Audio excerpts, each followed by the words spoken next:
Solomon Islands, November 13th, 1942, 0200 hours, and Rear Admiral Hiroaki Abe, commanding Battleship Division 11, had no idea that somewhere in the darkness beyond Guadalcanal's shores, United States Marine Corps snipers were settling behind rifles that would redefine what the Imperial Japanese Army thought possible in combat marksmanship, because while Japanese infantry doctrine had always emphasized the spiritual power of the bayonet charge and the honor of close combat, American Marines were about to demonstrate that precision at 600 yards could destroy an army's will before they ever got close enough to use those bayonets.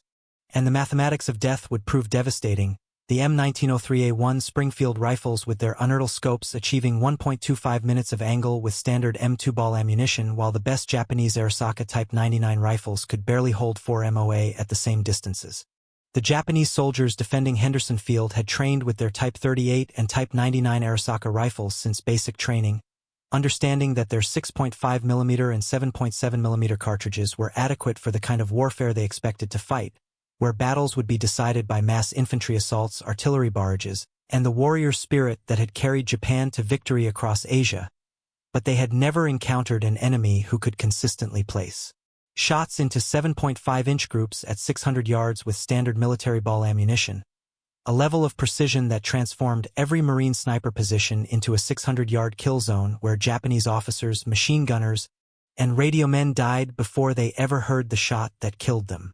Lieutenant Colonel Masao Tamura of the Japanese 38th Infantry Division would write in his field notes before his death on Guadalcanal that the American Marines seemed to possess supernatural shooting abilities, picking off Japanese soldiers at ranges where return fire was essentially useless, because while his men's Arisaka rifles might theoretically reach out to those distances, achieving any kind of accuracy beyond 300 yards required extraordinary luck, and the 4 MOA groups his best marksmen could manage meant that at 600 yards, their shots were spreading into patterns 24 inches wide or larger, making precise targeting of individual enemies nearly impossible. Yet the Americans were somehow achieving groups 1/3 that size with what appeared to be standard military ammunition.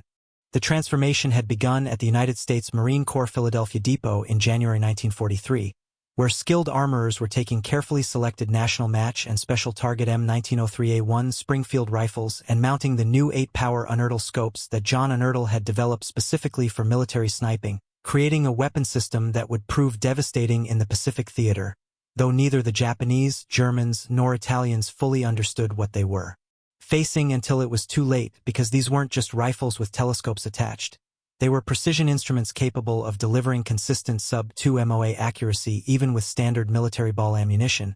something that should have been impossible according to everything the Axis powers understood about military small arms. In the workshops of the Philadelphia Depot, Marine armorers were performing modifications that seemed minor but proved revolutionary, milling out sections of handguards to accommodate the Unertl scope mounts, bluing the bright bolt handles to eliminate reflection, and ensuring that each rifle's star-gauged barrel was perfectly matched to its action, creating a level of mechanical precision that Japanese armament factories couldn't even approach, as their industrial base struggled to maintain basic production standards, while American craftsmen were building rifles capable of 1.25 MOA accuracy with mass-produced ammunition that cost mere cents per round. The Japanese had actually captured several American rifles during their initial victories in the Philippines and Wake Island, but they had dismissed the M1903 Springfield as an outdated design inferior to their own Arisaka rifles in terms of strength and reliability, never realizing that specially prepared versions of these obsolete rifles, when topped with Unertl 8-power scopes and placed in the hands of trained Marine Scout snipers, could deliver accuracy that made their own 4 MOA Arisaka groups look like scattered shotgun patterns by comparison, and this oversight would cost them thousands of lives across the Pacific. Captain Shinji Yamamoto, commanding a company of the Japanese 2nd Infantry Division on Guadalcanal, first encountered the reality of American sniper superiority during a reconnaissance patrol in September 1942, when his radioman's head exploded in a spray of blood and bone fragments from a shot fired at what his men estimated to be at least 500 yards away, followed seconds later by his sergeant being shot through the chest, then his machine gun team leader taking a round through the throat, all before anyone could identify where the shots were coming from, and when they finally spotted the muzzle flash from the Marine sniper's position on a ridge 600 yards distant, Their return fire with Type 99 rifles was so scattered and ineffective that the American continued firing, killing 2 more Japanese soldiers before calmly displacing to a new position. The mathematics were brutal and unforgiving. At 600 yards, a 4 MOA rifle like the Type 99 would place shots in a 24-inch circle at best, meaning that even if a Japanese marksman did everything perfectly, his chances of hitting a partially concealed Marine sniper were essentially random, while that same Marine with his M1903A1 Unertl combination could place shots within a 7.5-inch circle at the same distance, virtually guaranteeing a hit on any exposed portion of a human target, and this 3-to-1 accuracy advantage translated directly into battlefield dominance at any range beyond 300 yards. Major Wilhelm Hoffmann of the Wehrmacht's Afrika Korps, observing American forces in North Africa before his unit's destruction at Tunisia,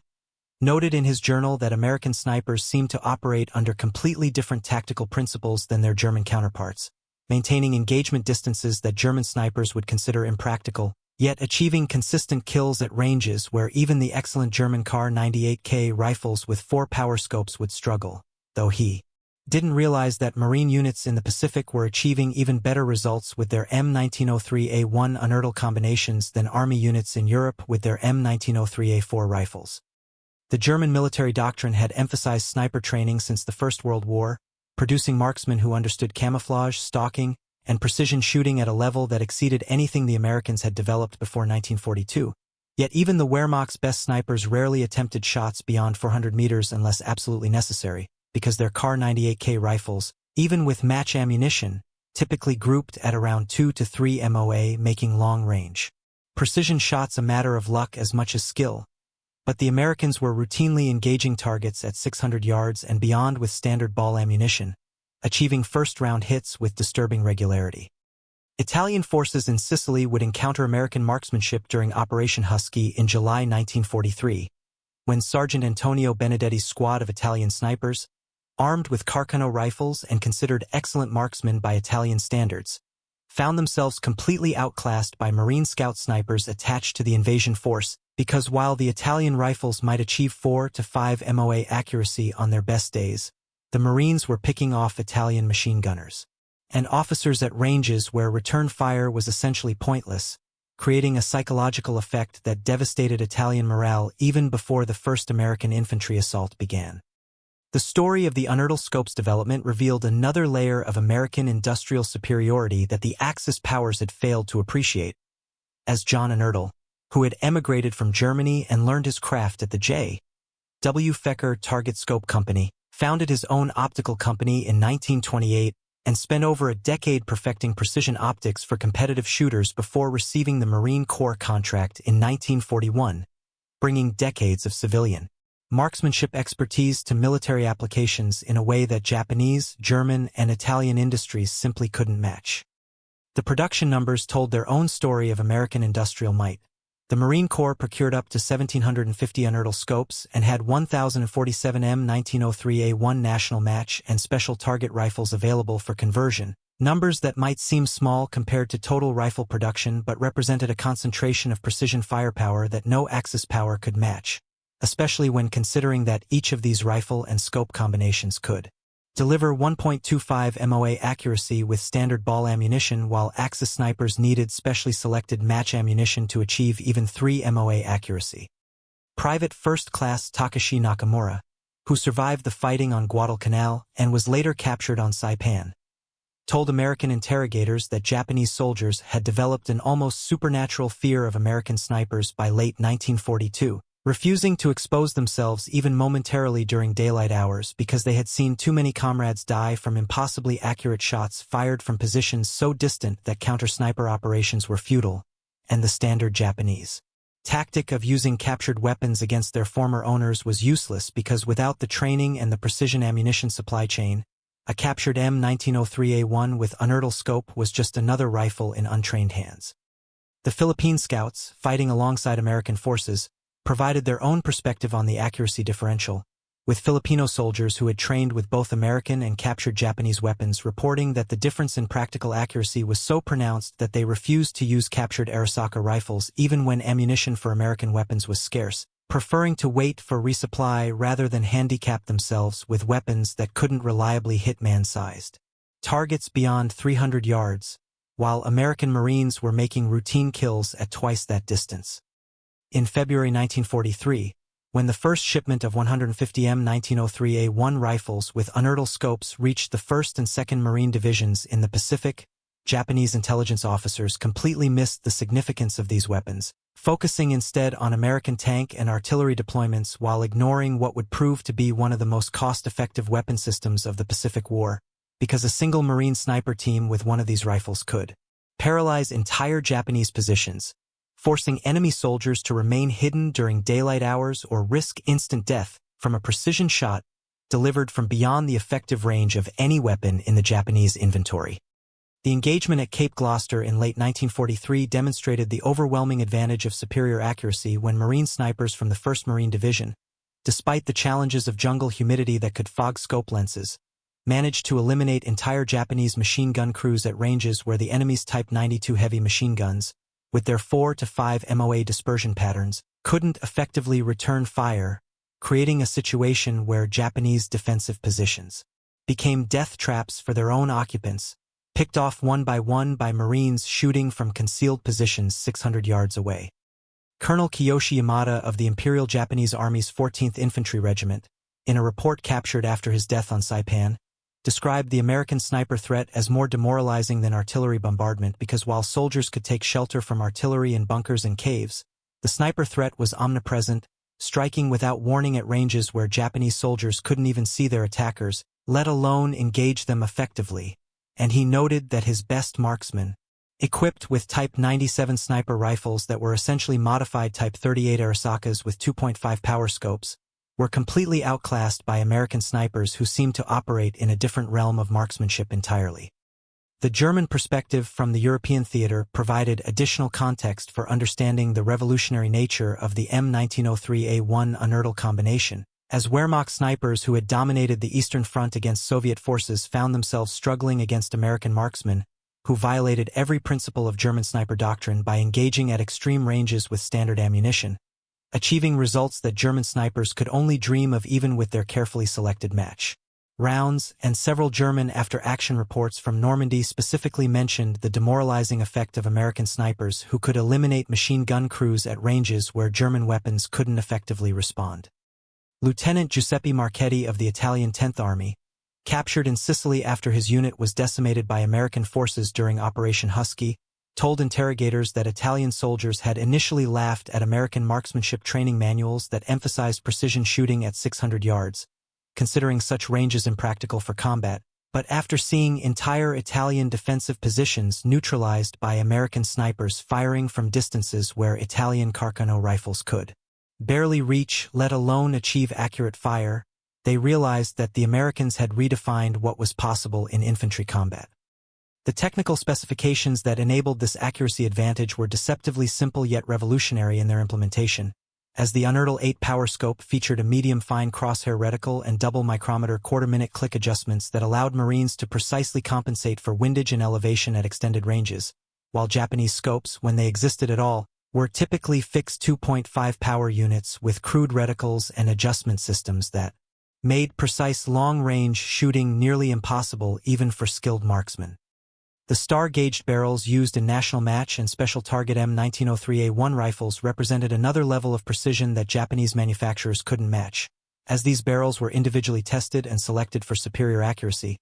then carefully matched to actions that had been polished and fitted to tolerances measured in thousandths of an inch, while Japanese Arisaka production, focused on strength and reliability rather than accuracy, accepted barrel and action tolerances that would have been rejected for American match rifles, resulting in the 4 MOA groups that made long-range precision fire impossible. When Private Kenji Sato of the Japanese 32nd Infantry Regiment was captured on Okinawa in April 1945, he told Marine interrogators about an incident where his squad had spent 3 days pinned down by a single Marine sniper who was picking off anyone who exposed themselves at a water source 700 yards from the Japanese positions, and despite having several Type 99 rifles and one Type 97 sniper rifle in their unit, they couldn't even locate the American shooter, let alone engage him effectively, forcing them to abandon the position entirely rather than continue losing men to an enemy they couldn't fight. The production timeline revealed how quickly the Americans had recognized and addressed their sniper capability gap, with George O. Van Orden's 1942 report recommending adoption of precision rifles with unertl scopes, leading to the first rifles being modified at the Philadelphia Depot in January 1943 and reaching combat units by February, a speed of development and deployment that the Japanese military bureaucracy, still debating whether to fully transition from Type 38 to Type 99 rifles after 6 years of war in China, simply couldn't match. By the time of the Tarawa invasion in November 1943, Marine scout snipers had refined their tactics to maximize the advantage provided by their superior accuracy, with two-man teams operating at ranges that kept them beyond effective enemy fire while systematically eliminating Japanese leadership. Crew served weapons teams and communications personnel, creating chaos in Japanese defensive positions before the main assault even began, and Japanese defenders found themselves fighting blind, with their officers dead, their machine guns silenced, and their communications severed by precision rifle fire they couldn't answer. The humidity problems that plagued unertl scopes in jungle environments actually led to an interesting revelation about the accuracy differential, as even when Marines were forced to use their rifles with iron sights due to fogged scopes, the inherent accuracy of the star-gauge barrel M1903A1 rifles still provided better groups than Japanese rifles with scopes, with Marines achieving 2 to 3 MOA with iron sights while Japanese Type 97 sniper rifles struggled to achieve 4 MOA even with their optical sights, highlighting the fundamental superiority of American rifle manufacturing. Major Hans Müller of the Wehrmacht's 21st Panzer Division, who survived the North African campaign and was later assigned to study American combat methods, wrote in a classified report that American sniper employment violated traditional European doctrine by emphasizing equipment superiority over fieldcraft, yet achieved devastating results through sheer mechanical precision, noting that while a German sniper might spend hours stalking to within 200 meters of a target, an American sniper would simply shoot from 600 yards away with such accuracy that stalking became unnecessary. The battle for Saipan in June and July 1944 demonstrated the psychological impact of the accuracy differential, as Japanese soldiers developed elaborate routines to avoid sniper fire, never exposing themselves for more than a second or two, moving only in darkness and abandoning positions rather than risk precision fire they couldn't answer, while Marine scout snipers operated with near impunity, knowing that even if their positions were discovered, enemy fire at 600 yards would be too scattered to pose a serious threat while they could place shots within inches of their aim points. Captain Yoshio Takahashi of the Imperial Japanese Navy's Special Naval Landing Forces, the elite Japanese Marines, wrote in his final letter before dying on Iwo Jima that the American snipers seemed to possess an almost supernatural ability to strike from impossible distances, and he wondered what kind of training or technology could produce such marksmen, never realizing that it wasn't superior training but superior equipment that created the difference, as even an average Marine marksman with an M1903A1 Unertl combination could outshoot the best Japanese sniper simply through mechanical advantage. The Italian experience in North Africa provided another data point in understanding the global impact of American precision rifle development,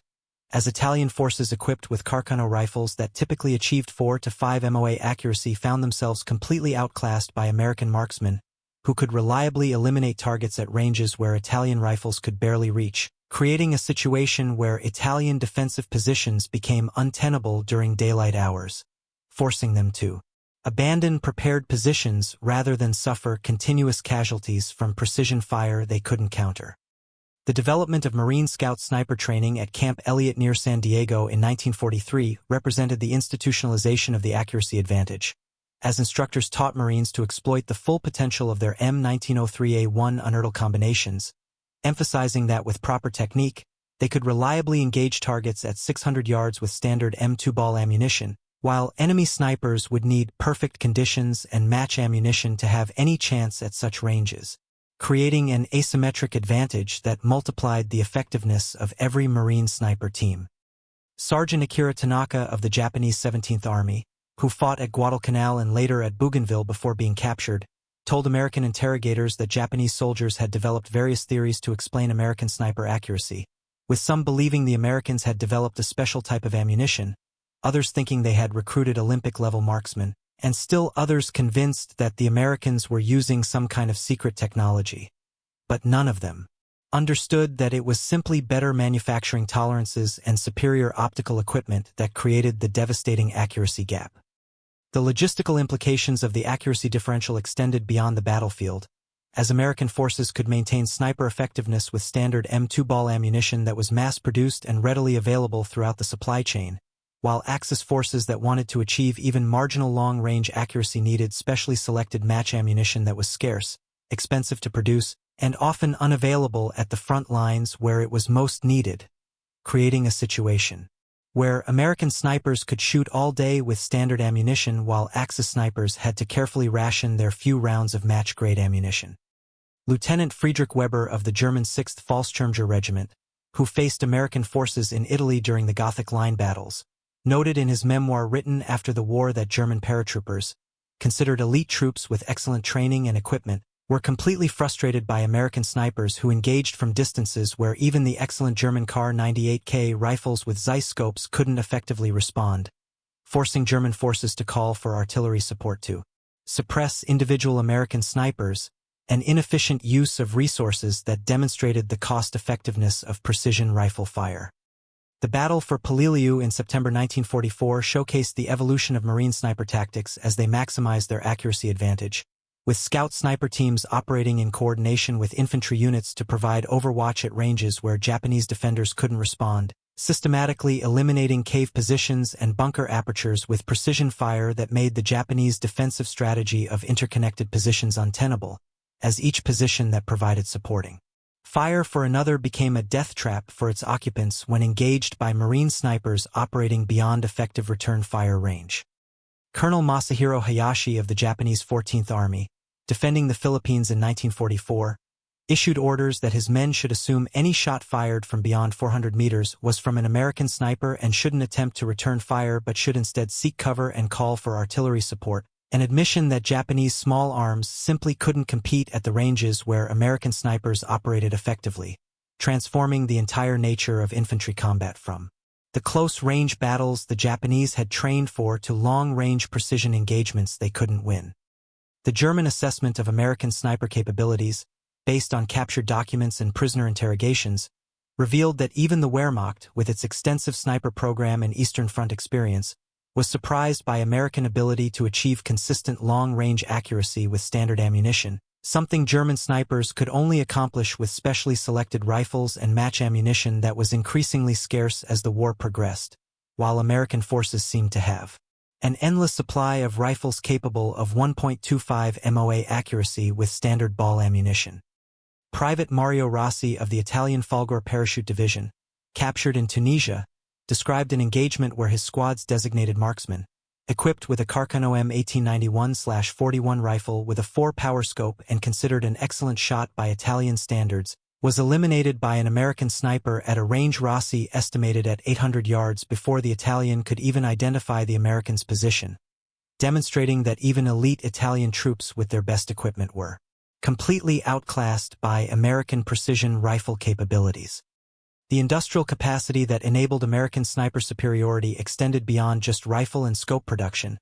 as American factories were producing millions of rounds of M2 ball ammunition with consistency and quality control that Axis powers couldn't match, ensuring that every round fired from an M1903A1 Unertl combination would perform within predictable parameters, while Japanese, German, and Italian forces dealt with ammunition of wildly varying quality that made long-range precision shooting a gamble even with good rifles, which they didn't have compared to American standards.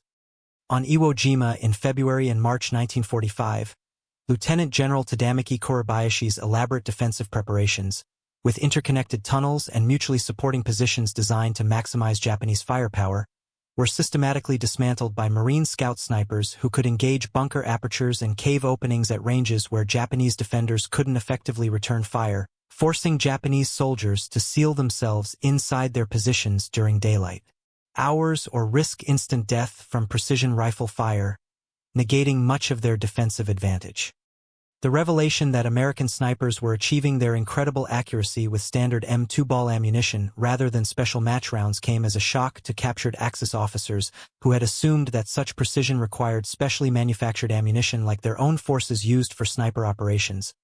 not understanding that the combination of star-gauged barrels, precision-fitted actions, and high-quality optics could extract such accuracy from mass-produced ammunition that their own forces used for regular infantry rifles. Master Sergeant Kurt Hoffmann of the Wehrmacht's 3rd Panzergrenadier Division, who fought against American forces in Italy, wrote in his post-war memoir that German soldiers developed an almost superstitious fear of American snipers after seeing too many comrades die from headshots delivered at ranges where the shooter was invisible even with binoculars, creating a psychological effect that degraded German combat effectiveness even when no snipers were actually present, as soldiers assumed. Every distant terrain feature concealed an American marksman with superhuman accuracy. The Japanese response to American sniper superiority revealed the fundamental limitations of their industrial base and military doctrine, as attempts to improve the accuracy of Type 97 sniper rifles through better manufacturing tolerances were hampered by lack of precision machinery and skilled workers, while their tactical doctrine still emphasized close combat and spiritual superiority over marksmanship, leading to situations where Japanese units would attempt suicidal charges rather than engage in long-range firefights they knew they couldn't win. During the battle for Okinawa from April to June 1945, Japanese defenders under General Mitsuru Ushijima attempted to counter American sniper superiority by operating exclusively at night and using elaborate decoy positions during daylight,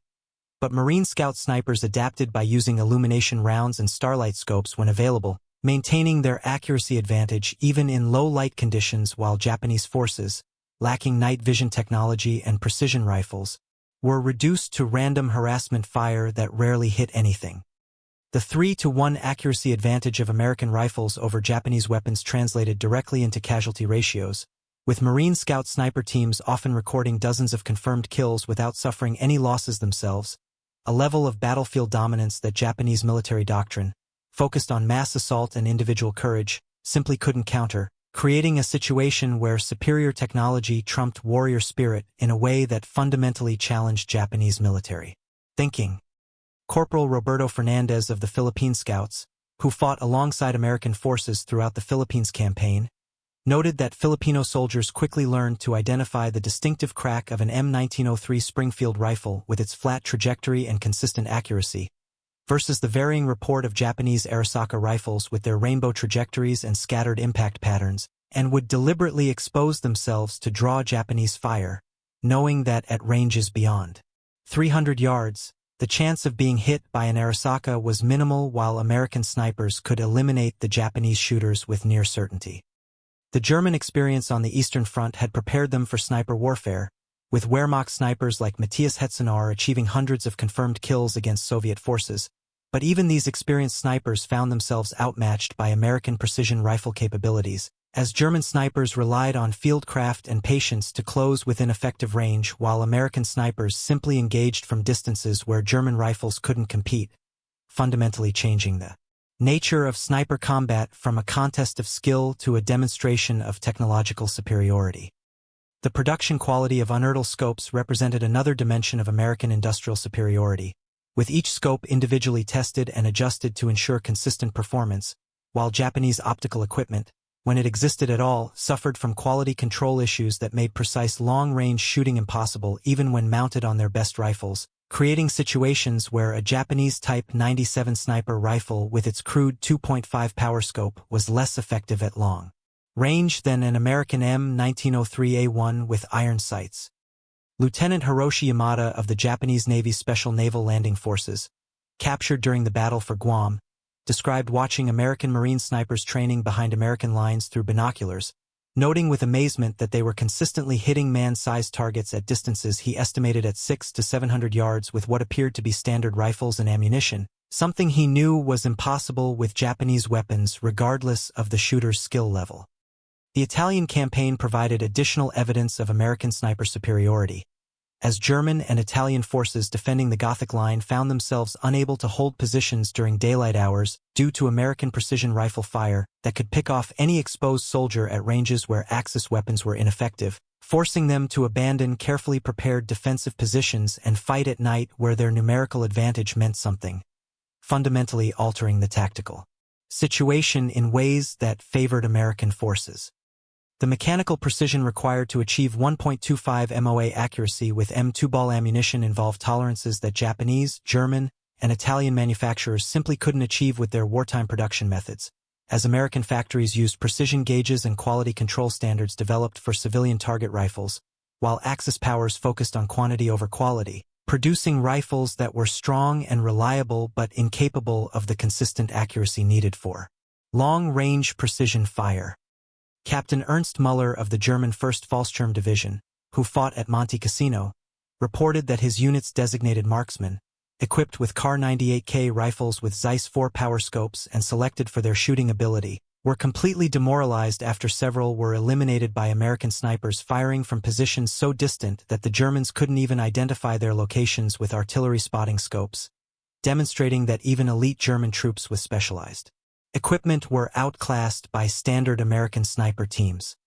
The evolution of Marine Scout sniper tactics throughout the Pacific War showed how they learned to maximize their accuracy advantage, initially using traditional sniper tactics of concealment and stalking before realizing that their superior equipment allowed them to operate at ranges where concealment was less critical because enemy fire was ineffective, leading to more aggressive positioning and higher kill rates as Marine snipers learned to trust their equipment's capabilities. The Japanese military's attempt to copy captured M1903 Springfield rifles revealed the depth of their manufacturing limitations, as even with examples to study, Japanese factories couldn't replicate the precise tolerances and quality control that made American rifles so accurate, producing copies that looked similar but grouped at 4 to 5 MOA just like their Arisaka rifles, demonstrating that it wasn't the design but the manufacturing precision that created the American advantage. Private Wilhelm Schneider of the Wehrmacht's 2nd Parachute Division, captured in Italy, told interrogators about an incident where his squad spent 3 days trying to eliminate an American sniper who was picking off German soldiers from a church tower estimated at 700 meters away, and despite having their best marksman with a Kar 98K sniper rifle, they never managed to hit the American, who continued to operate with impunity until artillery finally destroyed the tower, illustrating the frustration of facing an enemy who could kill at ranges where you couldn't fight back. The supply chain that supported American sniper operations represented another advantage, as M1903A1 rifles with Unertl scopes could be maintained and repaired with parts available throughout the Pacific theater, while Japanese Type 97 sniper rifles required specialized parts that were rarely available at the front, meaning that a damaged Japanese sniper rifle was usually permanently out of action while American rifles could be quickly repaired and returned to service. During the fighting for Manila in February 1945, Japanese naval troops defending the city found themselves completely unable to counter American snipers operating from buildings 600 to 800 yards away, with their Type 99 rifles producing groups so large at those ranges that hitting a window, let alone a concealed sniper, was essentially impossible, forcing them to abandon defensive positions and resort to close-quarters combat where their inferior rifles weren't such a disadvantage. The German assessment of why American forces relied so heavily on firepower rather than maneuver, captured in Wehrmacht intelligence reports, missed the fundamental point that American precision rifles allowed them to dominate battlefields at ranges where German tactics of aggressive maneuver were suicidal, creating a situation where German forces were forced to fight the kind of static, firepower-intensive battles that favored American material superiority rather than the mobile warfare where German tactical doctrine excelled. Sergeant Giuseppe Bianchi of the Italian RE Division, who fought in North Africa, described the demoralizing effect of American sniper fire on Italian morale, noting that soldiers became afraid to expose themselves even momentarily after seeing too many comrades killed by precise shots from invisible shooters, creating a paralysis that degraded Italian combat effectiveness far beyond the actual casualties inflicted, as entire units became combat ineffective due to fear of snipers they couldn't fight. The battle for Luzon showcased the final evolution of American sniper superiority, as Marine and Army Scout snipers, now equipped with improved M1903A4 rifles in addition to M1903A1 Unertl combinations, systematically eliminated Japanese defenders at ranges where even the best Japanese marksmen were helpless, creating situations where Japanese units simply abandoned positions rather than suffer continuous casualties from an enemy they couldn't engage effectively. The accuracy differential between American and Japanese rifles extended beyond just sniper operations, as regular Marine infantry armed with M1 Garand rifles, capable of 2 to 3 MOA accuracy, still outshoot Japanese infantry with their 4 MOA Arisaka rifles at any range beyond 200 yards, creating a general firepower superiority that compounded the advantage provided by dedicated sniper teams with their 1.25 MOA M1903A1 Unertl combinations. Lieutenant Colonel Franz Zimmermann of the Wehrmacht's Hermann Göring Panzer Division, captured in Italy, admitted to interrogators that German forces had completely failed to anticipate the impact of American precision rifle capabilities on battlefield tactics, having assumed that all armies would face the same limitations in rifle accuracy that constrained German operations, not realizing that American industrial precision had created weapons capable of consistent long-range accuracy with standard ammunition. The Japanese military's final assessment of their defeat, compiled by surviving staff officers after the war, identified American material superiority as a key factor, but even then failed to fully appreciate how something as simple as rifle accuracy had transformed battlefield dynamics, as they focused on American advantages in aircraft, tanks, and artillery while overlooking the fact that individual Marine riflemen could engage and eliminate Japanese soldiers at ranges where Japanese weapons were useless. The story of Private First Class Yasuo Tanaka, who survived both Iwo Jima and Okinawa before surrendering, illustrated the individual soldier's experience of facing American sniper superiority, as he described living in constant fear of precision rifle fire, moving only in darkness, never exposing himself for more than a second, and watching helplessly as comrades died from shots fired from positions so distant that the muzzle flash was invisible, creating a sense of helplessness that destroyed morale more effectively than any artillery bombardment. The German military's post-war analysis of their defeat included recognition of American small arms superiority, but even then they underestimated the impact of the accuracy differential, focusing on the semi-automatic capability of the M1 Garand while overlooking the fact that American sniper rifles achieving 1.25 MOA with standard ammunition had made traditional infantry tactics obsolete, forcing all combatants to adapt to a new reality where precision fire dominated the battlefield at previously impossible ranges. The Italian military's experience in Sicily demonstrated how quickly American sniper superiority could collapse enemy morale, as Italian units that had fought effectively in North Africa simply refused to advance after their officers and NCOs were systematically eliminated by American snipers operating at ranges where Italian rifles couldn't respond, creating a paralysis that contributed to the rapid collapse of Italian resistance and ultimately to Italy's withdrawal from the Axis alliance. Master Sergeant Takeo Yamamoto of the Japanese 32nd Army on Okinawa, one of the few senior NCOs to survive the battle, told American interrogators that by 1945, Japanese soldiers had developed elaborate superstitions about American snipers, believing they had supernatural powers or special technology that allowed them to see through walls and shoot around corners, not understanding that it was simply superior equipment and training that created what seemed like impossible accuracy. The production statistics revealed the scale of American industrial superiority in precision manufacturing, as the United States produced over 4 million M1 Garand rifles with consistent 2 to 3 MOA accuracy, while simultaneously producing thousands of specialized sniper rifles achieving 1.25 MOA accuracy, compared to Japanese production of Arisaka rifles that struggled to maintain 4 MOA accuracy even in their best examples, creating a quality gap that no amount of courage or tactical skill could overcome. The final battles in the Philippines demonstrated how completely American sniper superiority had transformed infantry combat, as Japanese forces defending Manila abandoned traditional defensive tactics entirely, instead hiding in rubble and fighting only at point-blank range where their rifle accuracy disadvantage didn't matter, essentially admitting that they couldn't compete in conventional infantry combat against an enemy who could deliver precision fire at ranges where Japanese weapons were ineffective. Colonel Heinrich von Steuben of the Wehrmacht's 10th Army in Italy, in a report to German High Command before his capture, warned that American sniper capabilities represented a new evolution in infantry combat that the German military was unprepared to counter, noting that traditional German tactics of aggressive assault were suicidal against an enemy who could deliver precision fire at 600 yards with standard ammunition, fundamentally changing the nature of ground combat in ways the Wehrmacht hadn't anticipated. The Japanese Navy's attempt to counter American sniper superiority by equipping their special naval landing forces with captured American rifles failed completely,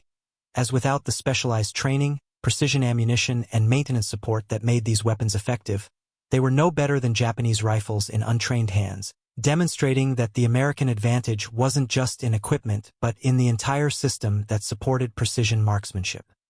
The battle for Okinawa's Shuri Line illustrated the culmination of American sniper superiority, as Marine scout snipers systematically eliminated Japanese observers, machine gun crews, and anti-tank teams at ranges exceeding 600 yards, making the elaborate Japanese defensive positions untenable during daylight hours and forcing Japanese forces to operate exclusively at night, fundamentally altering the battle's dynamics in favor of American forces who owned the daylight through precision rifle fire. The accuracy differential between M1903A1 rifles with Unertl scopes achieving 1.25 MOA and Japanese Arisaka rifles managing only 4 MOA represented more than just numbers on a target range. It was the difference between life and death for thousands of soldiers across the Pacific theater, as American Marines could reliably eliminate enemies at ranges where return fire was essentially random, creating a form of battlefield dominance that no amount of courage or determination could overcome. The German military's experience facing American snipers in the European theater provided context for understanding the global impact of American precision rifle development. As Wehrmacht units that had dominated the Eastern Front through superior tactics and training found themselves helpless against American marksmen who operated beyond the effective range of German weapons, forcing them to request artillery support to suppress individual snipers. A massive disparity in resource utilization that demonstrated the cost-effectiveness of precision rifles. Private Luciano Alberti of the Italian 10th Army, captured in Sicily, described the psychological impact of facing American snipers who seemed to have supernatural accuracy, noting that Italian soldiers became paranoid, seeing snipers in every shadow and refusing to advance even when no Americans were present, creating a paralysis that made offensive operations impossible and contributed directly to the rapid collapse of Italian resistance in Sicily. The final year of the Pacific War saw Japanese forces essentially abandon any attempt to match American sniper capabilities, instead relying on night attacks, tunnel warfare, and suicide charges to avoid the devastating precision fire that dominated daylight hours. A complete abandonment of conventional infantry tactics that demonstrated how thoroughly American rifle accuracy had transformed the battlefield, making traditional infantry combat impossible for forces lacking comparable precision weapons. The post-war analysis by surviving Axis officers universally identified American material superiority as a key factor in their defeat, but most failed to appreciate how something as seemingly simple as rifle accuracy had created such a decisive advantage, focusing on more obvious factors like air superiority and industrial production while overlooking the fact that individual American riflemen could dominate battlefields at ranges that made traditional infantry tactics obsolete.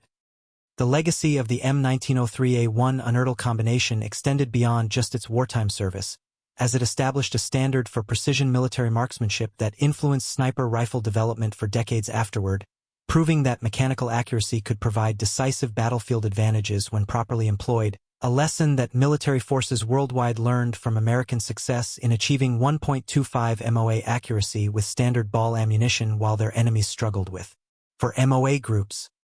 the story ended where it began, in the Solomon Islands, where Japanese forces first encountered the devastating reality of American sniper superiority, discovering too late that their 4 MOA Arisaka rifles were completely outclassed by M1903A1 Springfield rifles with Unertl scopes achieving 1.25 MOA accuracy, creating an asymmetric advantage that contributed directly to Japanese defeat across the Pacific theater, proving that, in modern warfare, precision trumps courage, technology defeats tradition, and the ability to place shots in 7.5-inch groups at 600 yards beats any amount of warrior spirit when your enemy's rifle groups are 3 times that size.